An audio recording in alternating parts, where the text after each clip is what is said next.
Thoracic interventions and pathologies follow a rigid spatial architecture. In this region, clinical presentations are dictated directly by topographic anatomy and precise algorithmic thresholds. The structural baseline of the pulmonary parenchyma is strictly asymmetrical. The right lung is divided into 3 distinct lobes: the upper, middle, and lower. The left lung, accommodating the cardiac notch, contains only 2, the upper and lower lobes. This anatomical chart demonstrates the defining topology of the lower airway. At the carina, the bifurcation is unequal. The right main bronchus is significantly shorter, and its downward angle is much straighter than the left. This geometric arrangement creates a distinct path of least resistance. Because gravity and airflow favor this steeper, wider trajectory, aspirated material and foreign bodies preferentially bypass the left airway and enter the right bronchial tree. When patients aspirate fluid, often while supine, gravity forces that fluid into specific, predictable coordinates.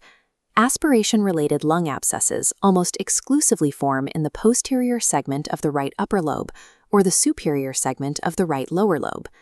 Solid foreign body obstructions present a spectrum of clinical signs. A partial obstruction creates a wheeze or stridor, while complete occlusion leads to total lobar collapse. In all symptomatic cases, the definitive treatment requires immediate bronchoscopic removal. The geometry of the airway dictates the outcome. The exact location of an obstruction or an aspiration infection is an inevitable consequence of anatomical angles. This dashboard outlines the thoracoscore, the primary prognostic index used to calculate the risk of mortality following thoracic surgery. It relies on a strict matrix of 9 specific physiological criteria to determine if a patient can survive an operation. Before clearing a patient for lung resection, surgeons look specifically at 2 crucial pulmonary function predictors. The first is FEV1, measuring forced expiratory volume. The second is DLCO, measuring the lung's diffusing capacity for carbon monoxide. Taking a lobe, or an entire lung, removes a massive surface area for gas exchange. These metrics quantify a patient's baseline functional reserve, allowing clinicians to mathematically predict the severity of postoperative breathlessness. If the preoperative numbers fall below minimum thresholds, removing a malignant tumor will leave the patient unable to oxygenate their blood. Operative skill cannot overcome a lack of physiological reserve. A pneumothorax occurs when air breaches the pleural space, severing the negative pressure that keeps the lung inflated. When this happens without trauma, it is categorized as spontaneous. Primary spontaneous pneumothorax typically strikes young, tall males with normal overall lung function. It is triggered by the rupture of an apical bleb. Secondary spontaneous pneumothorax occurs in older patients whose pulmonary reserve is already degraded by underlying diseases like tuberculosis, emphysema, or tumors. Regardless of etiology, the clinical hallmarks of trapped pleural air are uniform: sudden pleuritic chest pain, dyspnea, a hyperresonant note on percussion, and absent breath sounds. This probability tree maps the precise recurrence risk after an initial rupture. Following a first spontaneous pneumothorax, the patient has a roughly 33% chance of a second event. If a second event occurs, the probability of a third rupture climbs to 50%. Interventions follow a strict algorithm. For secondary spontaneous cases, poor physiological tolerance dictates aggressive action.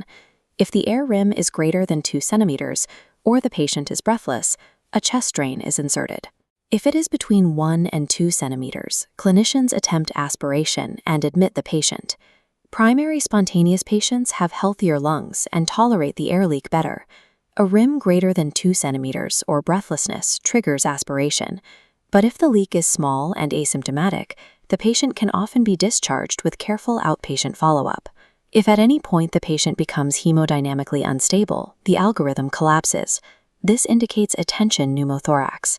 The immediate protocol requires needle decompression, followed by securing a definitive chest drain within the anatomical triangle of safety. When recurrent leaks require definitive surgical correction, thoracic surgeons utilize video-assisted thoracoscopic surgery, or VATS.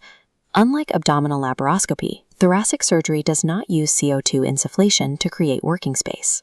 Instead, anesthesiologists insert a double-lumen endotracheal tube. intentionally collapsing the operative lung to give the surgeon room to maneuver. Management of the pleural space relies entirely on volumetric measurements and clinical symptom triggers. These explicit parameters determine the exact moment observation must be abandoned for surgical invasion. When the pleural space fills with pus instead of air, the condition is termed empyema. This infection originates from a spectrum of sources, from unresolved bacterial pneumonia to tuberculosis, to a subphrenic or liver abscess rupturing upwards through the diaphragm. This timeline tracks the rigid three-phase progression of empyema. It begins in the exudative phase. The patient runs a fever, and chest imaging reveals a unilateral collection. At this stage, the pleural pus remains thin. Simple needle aspiration combined with antibiotics is often sufficient. Without early intervention, the fluid rapidly transitions to the fibrinopergulent phase. The pus thickens and loculations form. A needle can no longer draw the fluid out, mandating the insertion of a large-bore chest tube for adequate drainage. The terminal stage is the organized phase. The inflammation creates a thick, fibrous rind over the pleura that permanently traps the lung, preventing it from expanding. Chest tubes are completely ineffective here. The only definitive treatment is surgical decortication, physically peeling the fibrous tissue off the lung. Missing the window to aspirate thin fluid allows the infection to solidify. Failing to intercept empyema at the correct viscosity threshold forces the patient into a highly invasive surgical procedure. In pulmonary oncology, patients routinely present with advanced disease. Because the lungs lack pain receptors, tumors grow silently. By the time symptoms appear, only 15 to 20% of lung cancers are still amenable to surgical resection. Treatment pathways bifurcate immediately upon histological diagnosis. Every primary lung cancer is broadly classified into one of two major categories, small cell or non-small cell. Here, we see a clinical comparison matrix detailing this divide. Small cell carcinoma, or oat cell carcinoma, typically presents as a massive central tumor.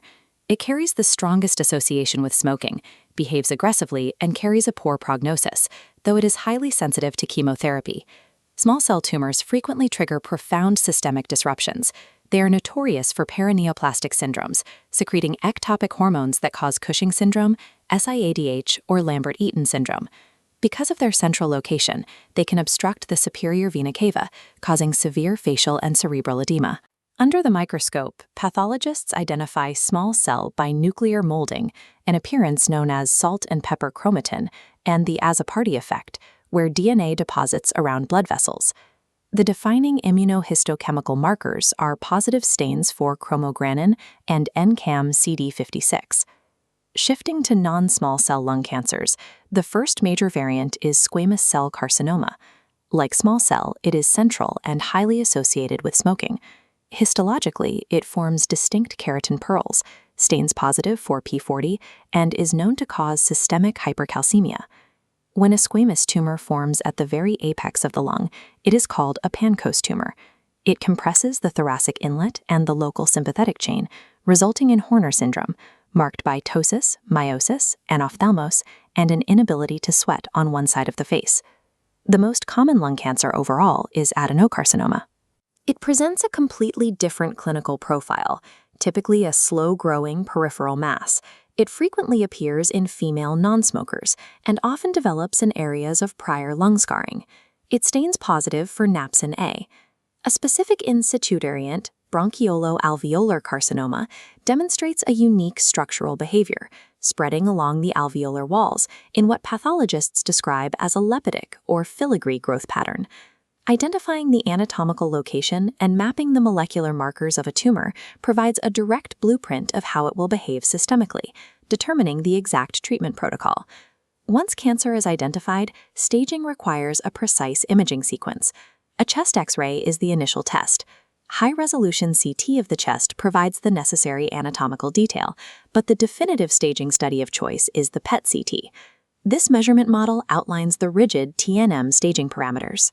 A primary tumor measuring 3 centimeters or less, surrounded entirely by lung and visceral pleura, without invading the main bronchus, is classified as T1. It is further subdivided into A, B, or C based on exact millimeter variations. Expanding the diameter shifts the stage. Tumors between 3 and 5 centimeters, or those involving the main bronchus, become T2. Tumors between 5 and 7 centimeters, or those invading the chest wall or pericardium, are elevated to T3. Any tumor larger than 7 centimeters, or any mass demonstrating direct invasion into adjacent major structures, like the heart, trachea, or esophagus, is immediately staged as T4. Surgical resection, most commonly performed via a posterolateral thoracotomy, is generally reserved for patients in the T1 and T2 categories, along with highly selected T3 tumors where the lymph nodes remain clear. Not all masses require extensive oncologic resection. The pulmonary hamartoma, the most common benign lung tumor, often appears incidentally on an X-ray as an asymptomatic coin lesion. It is simply excised via VATS. The difference between a curative lobectomy and palliative care often comes down to precise millimeter measurements and specific boundary breaches detected on a PET CT. The mediastinum is the central compartment of the thoracic cavity, housing the heart, the great vessels, and the trachea.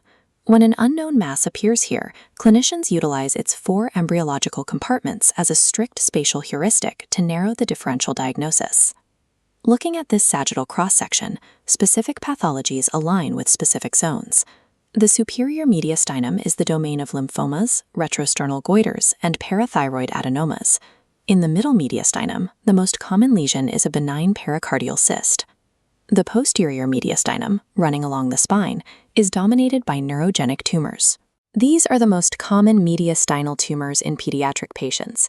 The anterior mediastinum is the most heavily tested zone, featuring the 3 Ts: thymoma, teratoma, and terrible lymphoma. Because different tissues reside in different vertical and transverse planes of the chest, locating a mass within one of these 4 zones instantly isolates its likely cellular origin. The most common anterior mediastinal tumor, and the most common mediastinal tumor overall, is the thymoma. It carries a profound clinical link to myasthenia gravis, requiring careful neurological assessment by examining physicians to ensure patient stability. This model of a tumor boundary illustrates the Masa-Oka staging system, used specifically for thymomas. Stage 1 indicates a completely encapsulated mass. Stage 2 occurs the moment microscopic tumor cells breach that capsule, invading the surrounding fatty tissue or mediastinal pleura. Stage 3 requires microscopic invasion deep into neighboring organs or great vessels. Finally, Stage 4 indicates catastrophic spread, defined by pleural, pericardial, lymphogenous, or hematogenous metastases.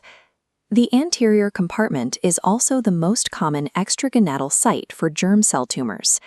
While teratomas are generally benign, malignant germ cell variants are identified by elevated serum markers, specifically AFP, LDH, and beta-HCG. The clinical matrices lock together. Aspiration strikes the right bronchus.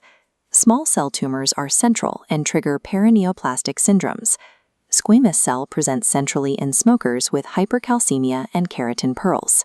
Adenocarcinoma targets the periphery in non-smokers and expresses napsin A. And an anterior mediastinal mass points directly to the 3 Ts, completing our diagnostic framework. Navigating thoracic and mediastinal pathology is an exercise in reconciling topographic boundaries, clinical thresholds, and precise histopathological markers into a single diagnostic algorithm.